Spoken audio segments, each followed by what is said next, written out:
नमस्कार, शुभ बिहानी संग विभिन्न खबर बुलेटिन सँगै आज पनि उपस्थित भइसकेका छौं। यदि तपाईलाई हामी प्रति कुनै सल्लाह सुझाव एवं प्रतिक्रिया छन् भने तलको कमेन्ट बक्समा उल्लेख गर्न नभुल्नु होला। यदि तपाईले अहिलेसम्म पनि हाम्रो च्यानल सब्स्क्राइब गर्नुभएको छैन भने सब्स्क्राइब गरिदिनु होला, सँगै रहेको बेल आइकन थिच्दिनु होला, जसले गर्दा तपाई समक्ष हाम्रा नयाँ अपडेटहरू सजिलै प्राप्त हुनेछन्। दर्शकबिन तपाईले हामीलाई कहाँदेखि हेर्दै अनि सुन्दै हुनुहुन्छ त्यो पनि उल्लेख गरिदिनु होला। आज पहिलो पटक हेर्दै हुनुहुन्छ भने फर्स्ट टाइम भनेर कमेन्ट गरिदिनु होला र रेगुलर रूपमा हामीलाई हेर्दै हुनुहुन्छ भने पनि रेगुलर भनेर कमेन्ट गरिदिनु होला। हाम्रो यो सामग्री मन परेमा विभिन्न माध्यमबाट आफन्तजन इष्ट मित्रमा शेयर गर्न नभुल्नु होला र अन्त्यमा हाम्रो यो मेहनतका लागि एक लाइक अवश्य गरिदिनु होला। आउनुहोस् खबर बुलेटिन सुरु गरौं मुख्य खबरका शीर्षकबाट। 10.5 करोड डलर सहुलियत ऋण तथा अनुदान स्वीकार गर्ने सरकारको निर्णय, बजार अनुगमन प्रभावकारी बनाउन उपभोक्ता समितिको सरकारलाई निर्देशन। बजेट अभावमा पूर्व लक्षित सडक मर्मत भने जस्तो व्यवस्थापन हुन नसक्ने अवस्था छ, मन्त्री जावलाको भनाई। अर्थतन्त्रमा दबाव छ, पुनर्संरचना गर्नुपर्छ, मन्त्री बस्नेत। चट्याङबाट हुने मानवीय क्षति न्यूनीकरण प्रदेश सरकार गम्भीर छ, प्रदेश मन्त्री श्रेष्ठ। राष्ट्रिय सुरक्षा र परराष्ट्र नीतिबारे दलहरूको साझा धारणा आवश्यक, सभापति रावल।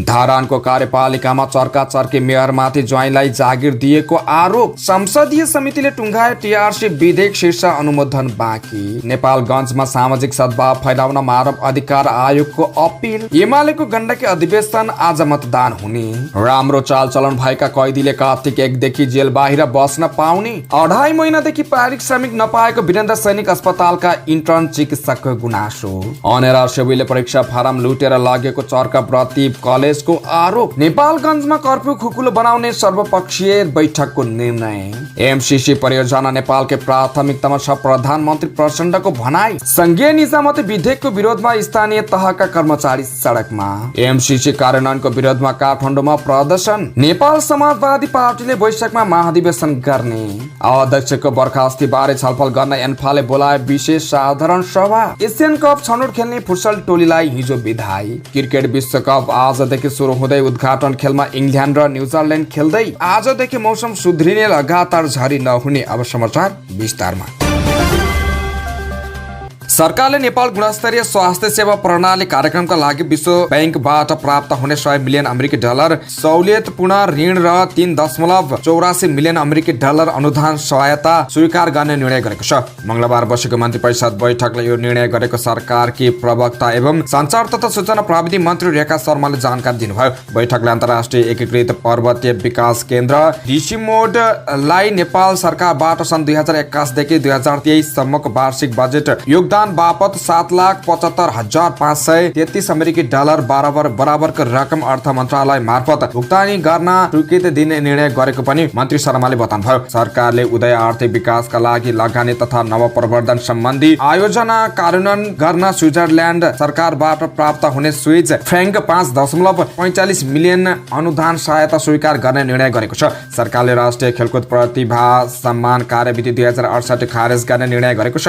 मन्त्री शर्माका अनुसार सरकारले निर्णयमुखी सामग्रीको व्यवस्थापन तथा नियमन सम्बन्धमा व्यवस्था गर्न भनेको विधेयक संघीय संसदमा पेश गर्न अनुमति दिने निर्णय गरेको छ। प्रतिनिधि सभा अन्तर्गतको उद्योग तथा वाणिज्य र श्रम तथा उपभोक्ता हित समितिले चाडपर्वको बेला उपभोग्य वस्तुको सहज आपूर्ति व्यवस्थापन गर्न सरकारलाई निर्देशन दिएको छ। बुधबार बसेको समितिको बैठकको निर्णय सुनाउँदै सभापति अब्दुल खानले दशैं तिहार, छठ लगायत चाडपर्वमा हुन सक्ने कृत्रिम अभावलाई ध्यानमा राखेर अनुगमन प्रभावकारी बनाउन निर्देशन दिएको जानकारी दिए। चाडपर्वमा लक्षित सहुलियत मूल्य पसलको संख्या बढाउन, कर्णाली लगायत दुर्गम जिल्लामा खाद्य वस्तुको अभाव हुन नदिन र कालोबजारी कृत्रिम अभाव लगायतका समस्या समाधान गर्न बजार अनुगमनलाई प्रभावकारी बनाउन निर्देशन दिएको उनको भनाइ छ। उनले भने चाडपर्वलाई लक्षित गरी सरकारले देशका विभिन्न स्थानमा सहुलियत मूल्य पसल स्थापना गर्ने निर्णय गरेकोमा त्यो स्वागतयोग्य छ। यस्ता सहुलियत पसल थप विस्तार गरी सबै नागरिकमाझ उपभोक्ता वस्तुको सहज आपूर्तिको व्यवस्था मिलाउन समिति मन्त्रालयलाई निर्देशन दिन्छ। यस्तै कर्णाली प्रदेश लगायतका विभिन्न दुर्गम जिल्लामा खाद्यान्न अभाव हुन नदिन र बजारमा सुपारी व्यवसायको समग्र अवस्था बारे सरकारवालासँग थप जानकारी लिएर यस विषयमा समितिले थप अध्ययन गर्ने निर्णय समेत गरेको छ। भौतिक पूर्वाधार तथा यातायात मन्त्री प्रकाश जावलाले चाडपर्व लक्षित सडक मर्मत बजेटको अभावका कारण भने जस्तो व्यवस्थापन हुन सक्ने अवस्था नरहेको बताएका छन्। बुधबार प्रतिनिधि सभा अन्तर्गतको पूर्वाधार विकास समितिको बैठकमा बोल्दै उनले यस्तो बताएका हुन्। दशैं लगायतका चाडपर्व अघि नै सडक र यातायात क्षेत्रको उचित व्यवस्थापन गर्नका लागि प्रक्रियागत झमेला रहेको भन्दै उनले बजेट अभावमा भने जस्तो व्यवस्थापन हुन नसक्ने अवस्था रहेको बताएका छन्। उनले भने भौतिक पूर्वाधार तथा यातायात मन्त्रालय चाडपर्व लक्षित यातायात व्यवस्था सहजीकरण र सडक मर्मत सम्भारका लागि गम्भीर छ, तर बजेट अभावले भने जस्तो नहुन पनि सक्छ। प्रक्रियागत झमेलाहरू पनि छन्। मन्त्री जावलाले भएका स्रोत र साधनको अधिकतम परिचालन गरी दशैं अघि नै सडक मर्मत र यातायातको आवश्यक व्यवस्था मिलाउनका लागि मातहतका निकायलाई निर्देशन दिएको जानकारी दिए। उनले भने भएका स्रोतलाई अत्याधिक प्रयोग गरेर सडक मर्मत गर्ने कुरा, खाल्डाखुल्डी व्यवस्थापन गर्ने कुरा र यातायात सहज गर्ने कुरामा मन्त्रालय गम्भीर छ। दशैं अगाडि चाहिँ भौतिक पूर्वाधार तथा यातायात मन्त्रालय अन्तर्गत पर्ने सडकहरूका खाल्डाखुल्डी व्यवस्थित गरिसक्छौँ। त्यसै अनुसार हामीले निर्देशन दिइरहेका छौँ। उनले दशैं अघि नै बसको टिकटका लागि अग्रिम बुकिङ खुल्ला गर्ने पनि जानकारी दिए। उनले जथाभावी भाडा लिएर यात्रुलाई ठग्ने व्यवसायमाथि कडक कारबाही गर्ने पनि बताएका छन्। ऊर्जा जलस्रोत तथा सिंचाई मन्त्री शक्ति बहादुर बस्नेतले नेपालमा विकासको शैली परिवर्तन गर्न आवश्यक रहेको बताएको छ। बुधबार बसेको प्रत्याशित व्यवस्थापन तथा सरकारी आश्वासन समितिको बैठकमा उनले पछिल्लो दशकमा सरकारले भोगिरहेको आर्थिक दबावका कारण पनि विकासको शैली परिवर्तन जरुरी रहेको बताएको छन्। विकासको मोडालिटीमा सुधारको जरुरी छ। अझ पछिल्लो दशकमा हामीले बेहोर्न परेको केही दबावहरू छन्, अर्थतन्त्रमा परेको केही दबावहरू छन्। अर्थतन्त्रको पुनर्संरचनाकै विषयमा सोच्नुपर्ने अवस्था छ। योजनाहरू अलि महत्वाकांक्षी भए कि भन्ने प्रश्न उठेका कारण पनि कार्यान्वयनमा ढिलाइ भएको उनको भनाइ छ। आगामी 2 वर्षभित्र पूर्ण विद्युतीकरण गर्ने योजनाका साथ अगाडि बढेका छौँ। 2 वर्षभित्र कर्णाली प्रदेश र सुदूरपश्चिममा झरो बोल्ने, टुकी बाल्ने यो सबै कुराको अन्त्य हुन्छ। यसमा सरकारको ध्यान आकर्षण भएको छ। अरू प्रदेशमा यही आर्थिक वर्षमा हामी पूरा गर्ने लक्ष्यका साथ अगाडि बढेका छौँ। उनले बजेटको सिलिङ काम फागुनतिर आउँछ र सिलिङ वितरण भने नहुने बताएका छन्। बागमती प्रदेशका कृषि तथा पशुपक्षी मन्त्री डाक्टर राजेन्द्र मान श्रेष्ठले मुलुकका 77 जिल्ला मध्ये मकवानपुर सबैभन्दा धेरै चट्याङको जोखिममा रहेको भन्दै त्यसको न्यूनीकरणका लागि सरकारले आवश्यक काम गरिरहेको बताएको छन्। काठमाडौँमा आयोजित lightning electromagnetic and implication of semiconduction materials अन्तर्राष्ट्रिय सम्मेलनमा उनले मकवानपुरमा चट्याङका कारण क्षति कम गर्ने विषयमा छलफल हुने गरेको दावी गरे। यो कार्यक्रम यस कारण पनि महत्त्वपूर्ण छ र हाम्रो ध्यान आकर्षण गरेको छ। देशका 77 जिल्ला मध्ये बागमती प्रदेशको मकवानपुर जिल्लामा सबैभन्दा धेरै मानिसहरूले ज्यान गुमाउने गरेका छन्। उनले भने त्यसैले पनि यो विषयमा प्रदेश सभा र प्रदेश सरकारको बैठकमा समेत चट्याङबाट जीवन रक्षा र भौतिक पूर्वाधारको क्षति रोक्न आवश्यक भूमिका खेल्ने विषयमा पटक पटक छलफल हुने गरेको छ। कम भन्दा कम क्षति होस् भन्ने हेतुले आवश्यक प्रयास गरिरहेको उनको दावी छ। यस्तै प्रोफेसर म्यारियन कोपरले चट्याङका विषयमा पर्याप्त जनचेतनाको अभावले समस्या भएको बताएका छन्। जीवन सुरक्षाको सवालमा संरचना माध्यमले फैलाउने जनचेतनाको भूमिका महत्त्वपूर्ण हुने उनले बताएका छन्। यस्तै प्रोफेसर लीला प्रधान जोशीले नेपालकै पहिलो विज्ञान क्याम्पसको रूपमा स्थापित अस्कल क्याम्पसले विज्ञान तथा प्राविधिक क्षेत्रमा प्रभावकारी भूमिका खेलेको बताएका छन्। कुनै पनि प्रकोपको कारण पत्ता लगाउन सक्ने हो भने त्यसको क्षति न्यूनीकरणका लागि भूमिका खेल्न सकिने भएकाले त्यसका लागि विज्ञान प्रविधिको क्षेत्रमा थप अनुसन्धान हुन जरुरी रहेको बताएका छन्। राष्ट्रिय सरोकार तथा समन्वयन समितिकी सभापति दिलकुमारी रावलले राष्ट्रिय सुरक्षा र परराष्ट्र नीति बारे दलहरूबीच साझा धारणा बन्नुपर्ने बताएको छन्। बुधबार बसेको बैठकमा उनले सरकारले गरेको काम निष्कर्षमा पुर्याउन नसकेको अवस्था विद्यमान रहेको बताएको छन्। रावलले भनिन्, राष्ट्रिय सुरक्षा र परराष्ट्र नीतिका बारेमा दलहरूबीच साझा धारणा बन्नुपर्छ। नेपाल भारत सीमा समस्याको रूपमा छ।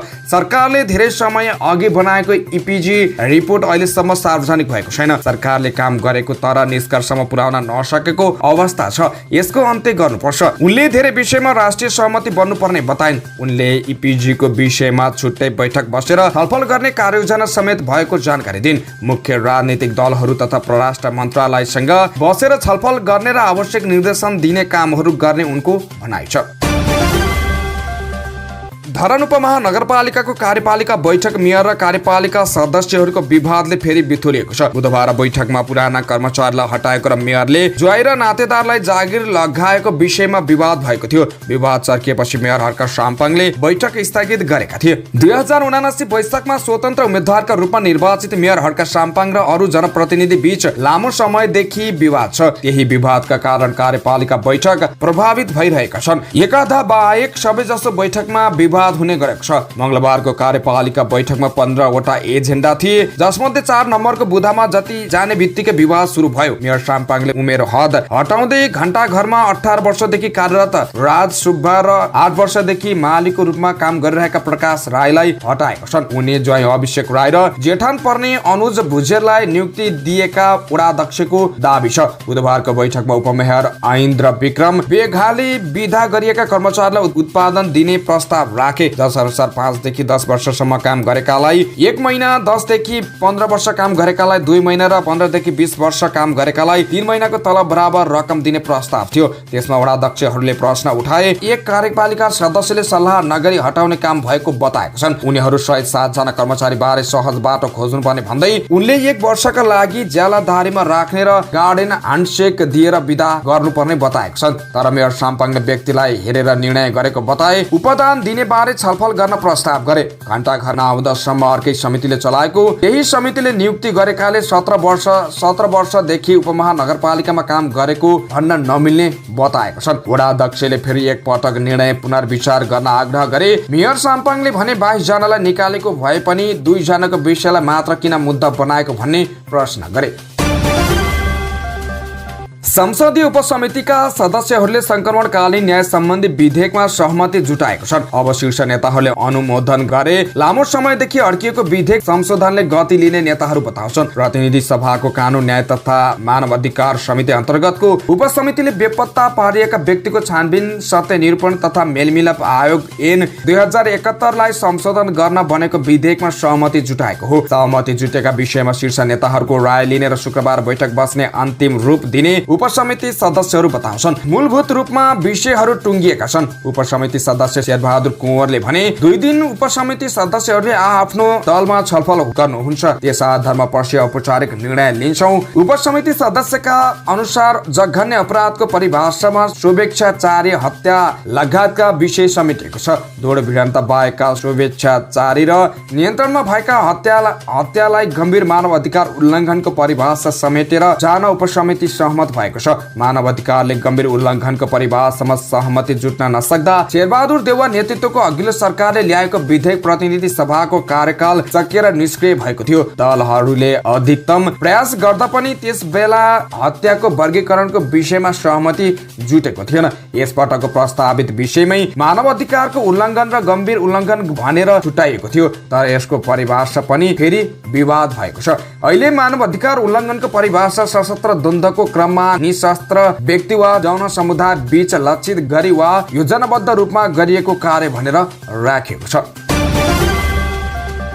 राष्ट्रिय मानव अधिकार आयोगले बाँकेको नेपालगञ्जमा सामाजिक सद्भाव फैलाउन आग्रह गरेको छ। मंगलबार र्यालीका क्रममा हिन्दू र मुसलमान समुदाय बीच विवाद सिर्जना हुँदा सार्वजनिक सम्पत्ति तोडफोड, ढुङ्गा मुडाएर उशृङ्खल गतिविधि भएका थिए। त्यस क्रममा 5 सुरक्षाकर्मी सहित 22 जना घाइते भएका थिए। मानव अधिकार आयोगको नेपालगञ्ज कार्यालयले सो घटनाको स्थलगत अनुगमन गरेको छ। संविधानले नेपाल बहुजाति, बहुभाषी, बहुधार्मिक, बहुसांस्कृतिक तथा भौगोलिक विविधतायुक्त विशेषतालाई आत्मसात गरी विविधता बीचको एकता, सामाजिक संस्कृति एकबद्धता, सहिष्णुता र सद्भावलाई संरक्षण एवं प्रवर्धन गर्ने उल्लेख गरिएको आयोगले जनाएको छ। त्यस्तै संयुक्त राष्ट्र संघको बुढापत्र, मानव अधिकारको विश्वव्यापी घोषणा पत्र तथा नेपाल पक्ष राष्ट्र भएका महासन्धिका व्यवस्थालाई समेत आत्मसात गर्दै सामाजिक सद्भाव कायम गराउनु सबैको कर्तव्य हुने आयोगको भनाइ छ।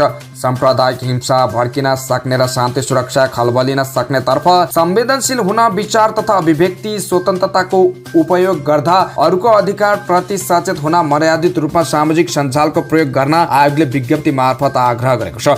यस्तै घटनाको सत्य तथ्य अनुसन्धान गरी दोषीमाथि कारबाही गर्न, घाइतेको उपचारको व्यवस्था गर्न, विविध साम्प्रदायिक बीचको सम्बन्धलाई खलाल पुग्ने गतिविधिहरू नगराउन र संयमता अपनाउन आयोगले अपिल गरेको छ। नेकपा एमाले गण्डकी प्रदेशको नयाँ नेतृत्वमा आज बिहान मतदान हुने भएको छ। बुधबार दिनभरि पानी परेको र उम्मेदवारी दर्ता गर्न ढिलाइ भएकाले आज मात्र मतदान गर्ने तयारी भएको निर्वाचन कमिटीले जानकारी दिएको छ। हिजो उम्मेदवारी दिने र नाम फिर्ता लिने काम भएको थियो, आज मतदान हुने भयो। प्रमुख निर्वाचन अधिकारी सुरेन्द्र थापा मगरले भने आज हुने भए पनि कति बेला सुरु हुन्छ अहिलेसम्म टुङ्गो लागेको छैन। प्रदेश नेतृत्व चयनका लागि मेसिनबाट मतदान हुनेछ। स्रोतका अनुसार बुधबार भोटिङ मेसिन सेटअप गर्ने समय लागेकाले मतदान सरेको हो। मेसिनबाट भोटिङ गर्ने भनिएको छ, तर खासमा यो मेसिन सेटअप गर्न नै समय लागेको हो स्रोतले भन्यो। यसअघि नेकपा एमाले प्रदेश अध्यक्ष नवराज शर्माले 17 गते साँझसम्म नतिजा आइसक्ने बताएका थिए। अधिवेशनका लागि गण्डकीका विभिन्न जिल्लाबाट 908 प्रतिनिधि पोखरा आएका छन्। उनीहरूका लागि 21 वटा होटल बुक गरिएका छन्। नयाँ नेतृत्व चयनका लागि एमाले महासचिव शङ्कर पोखरेल र उपमहासचिव पृथ्वी सुब्बा गुरुङ पक्षधार बीच प्यानल नै बनाएर निर्वाचनमा होमिँदैछन्। पृथ्वी सुब्बा प्यानलबाट प्रदेश अध्यक्षका लागि नवराज शर्मा, उपाध्यक्षका लागि मीन प्रसाद गुरुङ, सचिवमा धनञ्जय दवाडी, उपसचिवमा मञ्जु अधिकारी र दमबहादुर विकले उम्मेद्वार दर्ता गराएका छन्। यस्तै पोखरेल प्यानलबाट अध्यक्षमा मायानाथ अधिकारी, उपाध्यक्षमा बाबुराम विक, सचिवमा रश्मि आचार्य, उपसचिवमा सन्तोष रावल र मीन गुरुङले उम्मेदवारी दर्ता गरेका छन्। सरकारले चालचलन राम्रो भएका कैदीलाई जेल बाहिर बस्न दिने कानुनी व्यवस्था कार्यान्वयनमा ल्याउने भएको छ। फौजदारी कसुर सजाय निर्धारण तथा कार्यान्वयन ऐन 2074 मा 1 वर्ष भन्दा बढी कैद सजाय पाई कैद सजायको 2/3 भन्दा बढी अवधि भुक्तानी गरिसकेको र राम्रो आचरण भएको कसुरलाई प्यारोलमा राख्न सकिने व्यवस्था छ। तर ऐन लागू भए पनि प्यारोल सम्बन्धी व्यवस्था कार्यान्वयनमा गएको थिएन। मन्त्री परिषदको मंगलबार बसेको बैठकले ऐनको दफा 17 को 6, दफा 29 र दफा 49 मा रहेको प्यारोल सम्बन्धी व्यवस्था कार्तिक 1 गतेदेखि कार्यान्वयनमा ल्याउने निर्णय गरेको छ।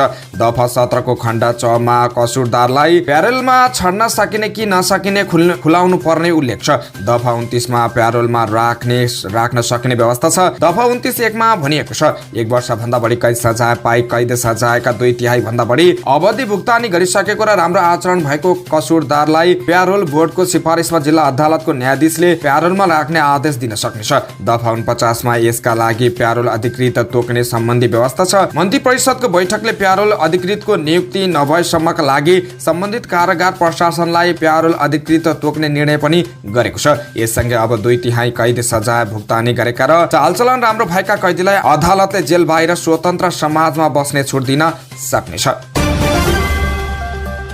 छाउनी स्थित वीरेन्द्र सैनिक अस्पतालले आफूहरूलाई 2.5 महिनादेखि पारिश्रमिक नदिएको इन्टर्न चिकित्सकले गुनासो गरेका छन्। नेपाल सेना स्वास्थ्य विज्ञान संस्थान अन्तर्गतको उक्त अस्पतालले इन्टर्न चिकित्सकलाई पारिश्रमिक दिनमा ढिलाइ गरेको यो पहिलो पटक नभएको उनीहरू बताउँछन्। अस्पतालले धेरै पटक समयमा पारिश्रमिक दिएको छैन।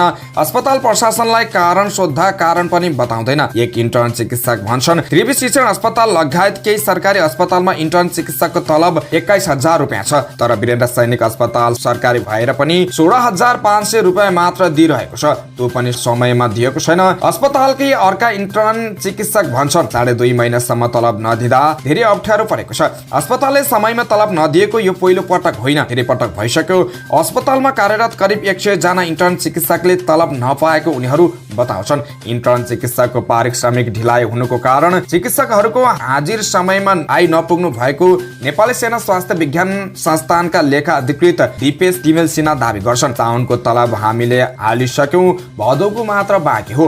तर इन्टर्न चिकित्सकले भने 2.5 महिनादेखि तलब नपाएको बताएका छन्। सबै इन्टर्न चिकित्सकले समयमा हाजिर नबुझाएकाले तलब वितरणमा ढिलाइ भएको तिमेल सिन्हाको भनाइ छ। अन्य सरकारी अस्पतालको तुलनामा नेपाली सेना स्वास्थ्य विज्ञान संस्थानका इन्टर्न चिकित्सकको तलब थोरै हुनुको कारण बारे तिमेल सिन्हा भन्छन् यो कल्याणकारी बोर्डको निर्णय हो। चक्रवर्ती हबी कलेजले अनेरा सोभियुले कलेजमा अराजक गतिविधि गर्ने गरेको आरोप लगाएको छ। मंगलबार कलेजमा पहिलो वर्षदेखि 5औं वर्षसम्मका नियमित तर्फको विद्यार्थीहरूको अन्तिम परीक्षाको फारम भर्ने काम भइरहेको बेला जबरजस्ती प्रवेश गरी काम गरिरहेका कर्मचारीलाई डर त्रासमा पारी लेखा शाखाको ढोका तथा झ्याल तोडफोड गर्दै प्रशासन र शाखामा प्रवेश गरी विद्यार्थीको करिब 400 थान परीक्षा फारमहरू लुटेर लगेको कलेजले आरोप लगाएको छ। कलेजले अराजक गतिविधि गरेको आरोपमा नरेश धामी, धामी, विश्वकारकी आशुतोष नारायण यादव लगायत केही विद्यार्थीलाई प्रशासनिक कारबाही गरेको समेत उल्लेख गरेको छ। कलेजले विज्ञप्तिमा भनेको छ, अनेरा सबैका अराजक विद्यार्थीहरूको समूहले कलेजलाई बदनाम गर्ने, कलेजका सञ्चालक तथा त्यहाँ कार्यरत कर्मचारीहरूलाई गाली गलौज धम्की दिने, कलेजको गेट झ्यालढोका तोडफोड आगजनी गर्ने, कलेजको पढाइमा अवरोध ल्याउने जस्ता अराजक क्रियाकलाप गरेकाले नरेश धामी, विश्वकारकी आशुतोष नारायण यादव लगायत केही विद्यार्थीहरूलाई कलेज प्रशासनले कारबाही गरेको छ। कारबाहीमा परेका विद्यार्थीको फारम बुझ्न दबाब दिँदै उनीहरूले कलेजमा तोडफोड गरेको विज्ञप्तिमा उल्लेख छ। चक्रवर्ती कलेजले अनेरा सुबेको यस्ता क्रियाकलापले अध्ययनरत विद्यार्थीहरूको भविष्य समेत अन्योलमा परेको विज्ञप्तिमा उल्लेख गरेको छ। अगाडि भनेको छ, अत्यावश्यक महत्त्वपूर्ण कलेजका विद्यार्थीहरूको अन्तिम परीक्षाको फर्म जबरजस्ती लुटेर लगेको जानकारी सबै विद्यार्थीहरूमा गराउँदै विद्यार्थीहरूको परीक्षा फर्मको जिम्मा अनेरा सबैले लिनु पर्नेछ। कलेजले यस विषयलाई गम्भीरताका साथ लिएको र कलेज जस्तो संवेदनशील ठाउँमा यस्ता किसिमका अराजक क्रियाकलाप नगराउन अपिल समेत गरेको छ। नेपालगञ्जको कर्फ्यू खुकुलो बनाउने सर्वपक्षीय बैठकले निर्णय गरेको छ। 4 दिन यता बढेको साम्प्रदायिक तनावका कारण लागेको कर्फ्यू क्रमशः खुकुलो बनाउँदै पूर्ण रूपमा हटाउन प्रयत्न गर्ने निर्णय त्यहाँ स्थित राजनीतिक दल सुरक्षा निकायले गरेका छन्। तर आज रातभर भने कर्फ्यू कायम रहेको थियो। कर्फ्यू हटाउन जिल्लाको सुरक्षा समितिले निर्णय गर्नुपर्ने हुन्छ। उक्त बैठक बस्ने नबस्ने अझैसम्म टुङ्गो छैन। आज सर्वदलीय बैठकले सामाजिक सञ्जालबाट सद्भाव भड्काउने, धार्मिक विधेयक फैलाउने तथा कसैको धार्मिक आस्थामा आँच आउने क्रियाकलाप गर्ने कुनै पनि व्यक्तिलाई तत्काल कानुन बमोजिम कडा कारबाही गर्ने निर्णयमा उल्लेख छ। जिल्ला प्रशासन कार्यालयमा बसेको बैठकमा सांसद डाक्टर धावल शमशेर राणा, प्रदेश सांसद नमुना केसी, नेपालगञ्ज नगरपालिकाका मेयर प्रशान्त विष्ट, उपमेयर कमरुद्दिन राय लगायतको उपस्थिति रहेको थियो। बाँके जिल्ला प्रहरी कार्यालय प्रवक्ता डीएसपी नारायण ढाङ्गीले कर्फ्यू क्रमशः खुकुलो बनाउँदै लैजाने भए पनि राति कर्फ्यू हटाउने विषयमा अहिलेसम्म कुनै निर्णय नभएको बताएका थिए। नेपालगञ्जमा मंगलबार दिउँसो 1 बजेबाट प्रशासनले कर्फ्यू लगाएको छ। प्रधानमन्त्री पुष्पकमल दाहाल प्रचण्डले एमसीसी परियोजना मार्फत अगाडि बढेको आयोजना नेपालले प्राथमिकता दिएको परियोजना भित्र परेको बताएको छन्। परियोजना कार्यान्वयनको सेलिब्रेसनका लागि एमसीए नेपालले बुधबार आयोजना गरेको कार्यक्रममा बोल्दै प्रधानमन्त्री प्रचण्डले यो परियोजनाले नेपालको अर्थतन्त्रमा ठूलो योगदान गर्ने समेत बताएका छन्। परियोजना मार्फत सडक र ऊर्जा सम्बन्धी पूर्वाधार बन्ने भन्दै उनले प्रसारण लाइनबाट गुणस्तरीय ऊर्जा उपलब्ध गराउन सम्भव हुने बताएको छन्। साथै विद्युत निर्यातमा समेत सघाउ पुग्ने उनको भनाइ छ। नेपाल सन् 2026 देखि विकासशील मुलुकमा स्तरोन्नति हुने क्रममा रहेको र सन् 2030 मा मध्य आय भएको मुलुकमा स्तरोन्नतिको चरणमा रहेको भन्दै उनले यस अवधिमा अमेरिकाबाट थप सहयोगको अपेक्षा गरिएको समेत बताएका छन्। एमसीसी सम्झौता भएको 30 अगस्तको दिन नेपाल अमेरिका सम्बन्धको महत्त्वपूर्ण मिति भएको भन्दै उनले भने यो परियोजना नेपाल र अमेरिकाको बढ्दो आर्थिक साझेदारीको प्रतिबिम्ब पनि हो। कार्यक्रममा अर्थमन्त्री डाक्टर प्रकाश शरण महतले एमसीसी परियोजना नेपालका लागि महत्त्वपूर्ण रहेको बताएको छन्। यसमा एमसीसी को बाहेक नेपालले 19 करोड 70 लाख अमेरिकी डलर आफ्नो स्रोतबाट लगानी गर्ने भएकाले समेत यो नेपालका लागि महत्त्वपूर्ण रहेको उनले बताएका छन्। आयोजना समयमा सम्पन्न गर्न पूर्ण क्षमताले काम गर्ने भन्दै उनले ठेक्का प्रक्रियामा आएको बढी मूल्यलाई एमसीए नेपालले समाधान गर्ने समेत बताएको छन्। एमसीसी की प्रमुख प्रशासकीय अधिकृत सीईओ एलिस पिटरसन अल्ब्राइटले यस बीचमा आफूले सरकारवाला सबैसँग भेट र छलफल गरेको र त्यसबाट सबैको बलियो प्रतिबद्धता प्राप्त गरेको बताएकी थिइन्। नेपालले प्राथमिकता प्राप्त क्षेत्रमा लगानी भएको भन्दै उनले यसबाट 2 करोड 20 लाख नेपाली जनता लाभान्वित हुने समेत बताएका छन्। परियोजना 75 वर्षको सम्बन्धको कोसे ढुङ्गा भएको उनको दाबी छ। संघीय निजामती विधेयकको विरोधमा देशभरका स्थानीय सेवाका कर्मचारीहरू आन्दोलनका लागि काठमाडौँ गएका छन्। देशभरका 573 स्थानीय तहका कर्मचारी काठमाडौँ गएको स्थानीय तह कर्मचारी केन्द्रीय संघर्ष समितिका महासचिव विजय देवकोटाले बताएका छन्। 33 जिल्ला स्थानीय तहका कर्मचारीहरू मुगलिनको जाममा परेका छन्, नत्र हिजै आन्दोलन हुने थियो। महासचिव देवकोटाले भने संघीय निजामती विधेयकमा स्थानीय सेवाका काम गर्नेलाई कर्मचारी नै स्वीकार नगरेकाले आन्दोलन गर्नु परेको संघर्ष समितिले जनाएको छ। उनीहरूले स्थानीय तहमा स्थानीय सेवाकै प्रमुख प्रशासकीय अधिकृत हुनुपर्नेमा संघको कर्मचारी पठाउने प्रस्ताव विधेयकमा गरिएकाले आन्दोलन गर्न बाध्य भएको देवकोटाले बताएका छन्। साथै स्थानीय सेवामा कार्यरत कर्मचारीलाई समेत एकीकृत निजामती सेवा ऐन जारी गर्नुपर्ने, स्थानीय सेवाका कर्मचारीको सेवाको सुरक्षा हुनुपर्ने, संयोजना भएका कर्मचारीको उचित व्यवस्थापन हुनुपर्ने, करारका कर्मचारीलाई व्यवस्थापन गर्नुपर्ने, तिनै तहका कर्मचारीलाई निजामती कर्मचारीको परिभाषामा समेट्नुपर्ने माग रहेका छन्। यस्तै कर्मचारी कल्याण कोषको व्यवस्था स्थानीय सेवाका कर्मचारीलाई हुनुपर्ने, स्थानीय कर्मचारीलाई ट्रेड युनियन अधिकार दिनुपर्ने, अन्तर प्रदेश सरुवा लागू गर्नुपर्ने माग उनीहरूले गरेका छन्। नेपाल कम्युनिस्ट पार्टी नेकपाले एमसीसी कार्यान्वयनको विरोधमा काठमाडौँमा प्रदर्शन गरेको छ। नेपाल कम्युनिस्ट पार्टी नेकपा कम्युनिस्ट पार्टी उपत्यका ब्युरो जनवर्गीय संगठनको आयोजनामा भएको प्रदर्शनमा सहभागीहरूले एमसीसी चाहिँदैन लगायतका नारा लगाएका थिए। अमेरिकाले सडक र प्रसारण लाइन बनाउन नेपाललाई एमसीसी परियोजना दिएको छ। संसदले पारित गरेको यो परियोजना अहिले कार्यान्वयनको चरणमै छ। नेपाल समाजवादी पार्टीले आगामी वैशाखमा महाधिवेशन गर्ने भएको छ। 3 दिनदेखि काठमाडौँमा जारी समाजवादी पार्टीको कार्यनीति कार्यकारिणी समितिको बैठकले मङ्सिर 6 गते केन्द्रीय समितिको बैठक बोलाउने र सोही बैठकबाट वैशाखमा महाधिवेशन तोक्ने निर्णय गरेको हो। मङ्सिर 6 गते बस्ने केन्द्रीय समितिको बैठकले केन्द्रीय समितिलाई महाधिवेशन आयोजना समितिमा रूपान्तरण गर्नेछ र 2081 वैशाखमा महाधिवेशन तोक्नेछ। नेपाल समाजवादी पार्टीका कार्यालय सचिव रोशन पोखरेलले भने कार्यकारिणी बैठकले पार्टी को लागि माओवादीले पठाएको पत्र अपरिपक्व र षड्यन्त्रपूर्ण रहेको निष्कर्ष निकालेको उनले जानकारी दिए। माओवादीले उक्त पत्र सच्याएर नपठाएसम्म वार्ताको वातावरण नबन्ने पार्टीको कार्यकारिणी समितिले निष्कर्ष निकालेको छ। पोखरेलले भने अन्य विचार र नीति मिल्ने पार्टीहरूसँग भने एकताको लागि संवाद समितिले संवाद जारी राख्नेछ। बैठकले गंगा नारायण श्रेष्ठको नेतृत्वमा रहेको संसद समितिमा डाक्टर जनक शाहलाई थप गरेको छ। यसअघि उक्त समितिमा दुर्गा शोभा र रमेश यादव सदस्य रहेका छन्।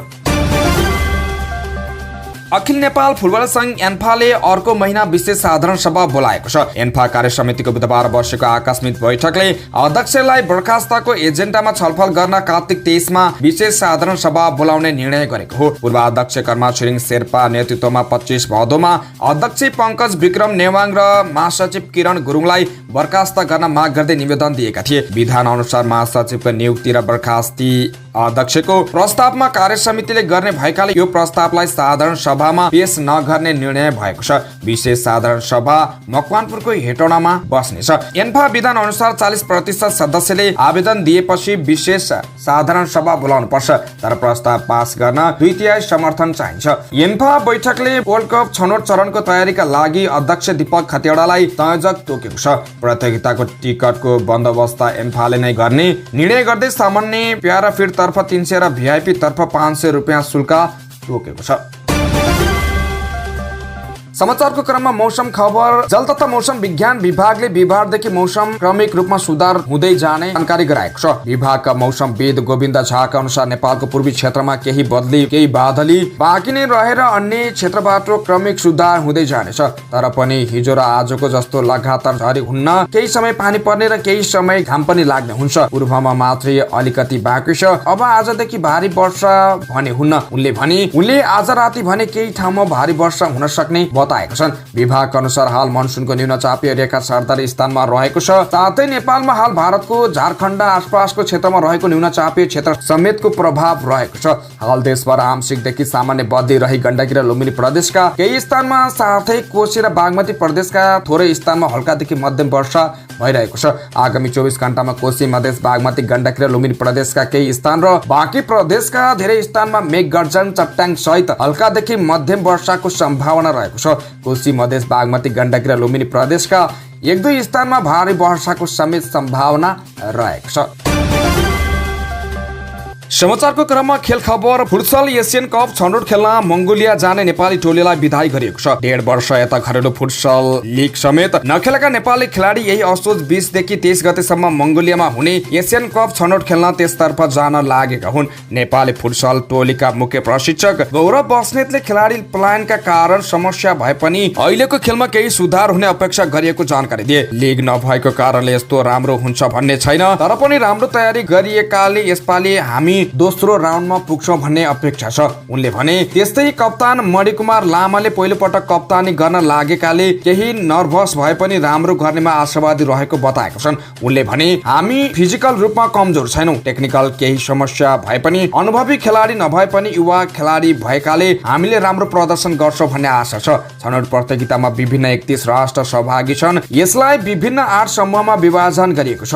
नेपाल भने समूह डी मा रहेको छ। नेपालको समूहमा भियतनाम, दक्षिण कोरिया र मङ्गोलिया रहेका छन्। प्रत्येक समूहका शीर्ष स्थान हासिल गर्ने टोली एफएफसी फुटसल एसियन कपका लागि छनौट हुनेछन्। त्यसैगरी प्रतियोगितामा उत्कृष्ट 7 उपविजेता टोलीले पनि प्रतियोगितामा सहभागिता जनाउन पाउनेछन्। त्यस्तै आईसीसी एक दिवसीय विश्वकप क्रिकेट प्रतियोगिता आजदेखि सुरु हुँदैछ। भारतको नरेन्द्र मोदी स्टेडियममा प्रतियोगिताको भव्य उद्घाटनको तयारी छ। यो स्टेडियममा 1,32,000 जना दर्शक अट्न सक्ने क्षमता छ। भारतले उद्घाटन समारोहलाई भव्य बनाउन विभिन्न कला कौशल र प्रविधिको प्रयोग गर्नेछ। विश्वकपको उद्घाटन खेलमा आज दिउँसो 2:15 बजे इङ्ल्यान्ड र न्युजिल्यान्डले खेल्नेछन्। इङ्ल्यान्ड अघिल्लो संस्करण सन् 2019 को विजेता र न्युजिल्यान्ड उपविजेता हो। यो विश्वकपका खेलहरू भारतका 10 वटा सहर अहमदाबाद, धर्मशाला, नयाँ दिल्ली, मुम्बई, पुणे, चेन्नई, हैदराबाद, कोलकाता, लखनऊ र बङ्गलोरमा हुनेछन्। विश्वकपमा Bharat, Afghanistan, Australia, Bangladesh, England, Netherlands, New Zealand, Pakistan, दक्षिण अफ्रिका र श्रीलङ्का गरी 10 वटा देश सहभागी छन्। 2 पटकको विश्व विजेता वेस्ट इन्डिज भने यसपटक विश्वकपमा छनौट हुन असफल भयो। आजदेखि सुरु हुने विश्वकप आउँदो नोभेम्बर 19 तारिकसम्म 46 दिन चल्नेछ। राउन्ड रोबिनका आधारमा प्रतियोगिता हुने भएकाले सबै देशले एकअर्कासँग खेल्नेछन्। प्रतियोगितामा 10 वटा टिम बीच 48 खेल हुनेछ। शीर्ष 4 मा पर्ने देश सेमिफाइनलमा पुग्नेछन्। सन् 1975 देखि सुरु भएको एक दिवसीय विश्वकपको यो 13औं संस्करण हो। यस पटकको विजेताले $40 लाख, उपविजेताले $20 लाख र सेमिफाइनलमा पराजित हुने टिमले $8 लाख पुरस्कार पाउनेछन्। एक दिवसीय विश्वकपमा सबैभन्दा सफल टिम अस्ट्रेलिया हो। अस्ट्रेलियाले 5 पटक विश्वकप जितेको छ। भारत र वेस्ट इन्डिजले समान 2 पटक तथा श्रीलङ्का, पाकिस्तान र इङ्ल्यान्डले 1 पटक उपाधि जितेका छन्। हवस् त यिनै खबरसँगै यसपटकको मन्त्री परिषदको बैठकमा नियमित खालको मन्त्रालयबाट प्रस्ताव गएर हुने निर्णयहरू आफ्नो ठाउँमा छँदैछन्।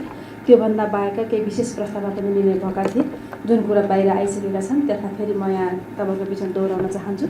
विशेष प्रस्तावको रूपमा एउटा 1 नम्बरमा विचार तथा अभिव्यक्ति स्वतन्त्रता लगायत संविधान प्रदत्त मौलिक हकको सम्मान गर्दै सामाजिक सञ्जालको बढ्दो प्रयोगलाई सकारात्मक तथा मर्यादित बनाउने सन्दर्भमा सामाजिक सञ्जालका सञ्चालक र प्रयोगकर्ताले नेपालको सार्वभौमसत्ता, भौगोलिक अखण्डता, राष्ट्रिय सुरक्षा, राष्ट्रिय एकता, स्वाधीनता, स्वाभिमान वा राष्ट्रिय हित वा सङ्घीय इकाइ बीचको सुसम्बन्धमा प्रतिकूल असर हुने गरी वा वर्गीय, जातीय, धार्मिक, क्षेत्रीय, साम्प्रदायिक यस्तै अरू कुनै आधारमा घृणा, द्वेष वा अवहेलना हुने कुनै काम कारबाही नगराउनु हुन एवं विभिन्न जाति वा सम्प्रदाय बीचको सुसम्बन्धमा खलल पुग्ने गतिविधि नगराउनु हुन नेपाल सरकार हार्दिक अनुरोध गर्दछ।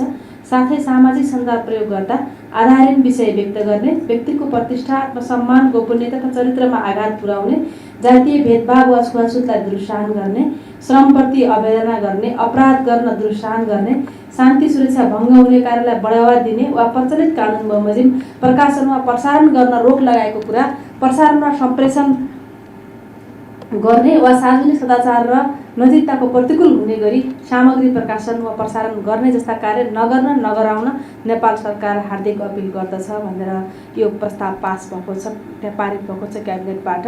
र यसमा सँगसँगै यहाँहरूलाई जानकारी पनि छ र फेरि यस सम्बन्धी ऐन छिटोभन्दा छिटो बनाउने भन्ने पनि निर्देशन छ।